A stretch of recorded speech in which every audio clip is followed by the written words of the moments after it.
UAE-ലും passport പുതുക്കുന്നതിന് ഏകദേശം 70 മുതൽ 75% വരെ വർധനവ് ഇപ്പോൾ ഉണ്ടായിട്ടുണ്ട്. അതുപോലെ മറ്റ് GCC-യിലും റേറ്റിൽ വലിയ മാറ്റങ്ങൾ വന്നിട്ടുണ്ട്. പുതിയത് ലഭിക്കാൻ ഒമാനിൽ ഇനി നൽകേണ്ടി വരിക 36,000-ലധികം ഇന്ത്യൻ രൂപ.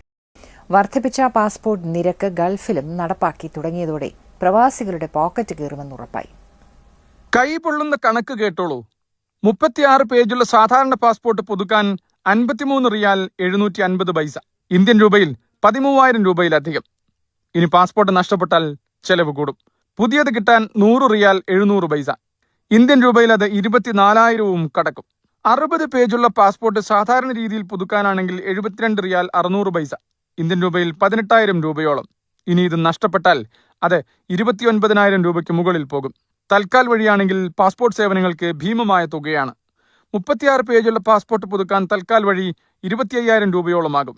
60 പേജുള്ള പാസ്പോർട്ടാണെങ്കിൽ 29,000 രൂപയ്ക്ക് മുകളിൽ. ഇനി നഷ്ടപ്പെട്ടാലാണ് ചെലവ് കുത്തനെ കൂടുക. 60 പേജുള്ള പാസ്പോർട്ട് നഷ്ടപ്പെട്ടാൽ പുതിയത് കിട്ടാൻ തൽക്കാൽ വഴി 166 ഒമാനി റിയാൽ നൽകണം. അതായത് 40,800 ഇന്ത്യൻ രൂപയ്ക്ക് മുകളിൽ. 36 പേജുള്ള പാസ്പോർട്ട് നഷ്ടപ്പെട്ടാൽ പുതിയത് കിട്ടാൻ 36,000-ലധികം ഇന്ത്യൻ രൂപ വരും. അതായത് 147 റിയാൽ 650 പൈസ. 8 വയസ്സുവരെയുള്ള കുട്ടികൾക്ക് പുതിയ പാസ്പോർട്ട് എടുക്കാൻ 37 റിയാൽ 300 പൈസയായി നിരക്ക്. 18 വയസ്സിന് താഴെയുള്ള കുട്ടികൾക്ക് പാസ്പോർട്ട് പുതുക്കാൻ 87 റിയാൽ 600 പൈസ. നഷ്ടപ്പെട്ടാൽ പുതിയത് കിട്ടാൻ 134 റിയാൽ 500 പൈസ നൽകണം. എല്ലാ സർവീസുകൾക്കുമൊപ്പം 6 റിയാൽ SGIVS എന്ന സേവനദാതാവിന്റെ ഫീസാണ്. നാട്ടിലും കൂടി ഗൾഫിലും കൂടി. പക്ഷേ ഗൾഫിൽ കൂടിയപ്പോൾ അത് പല മടങ്ങായി എന്നു മാത്രം. തൽക്കാലം എംബസി ഫീസിലും സർവീസ് നൽകുന്ന കമ്പനിയുടെ ഫീസിലും മാറ്റമില്ലാത്തതിൽ ആശ്വാസം കണ്ടെത്താം.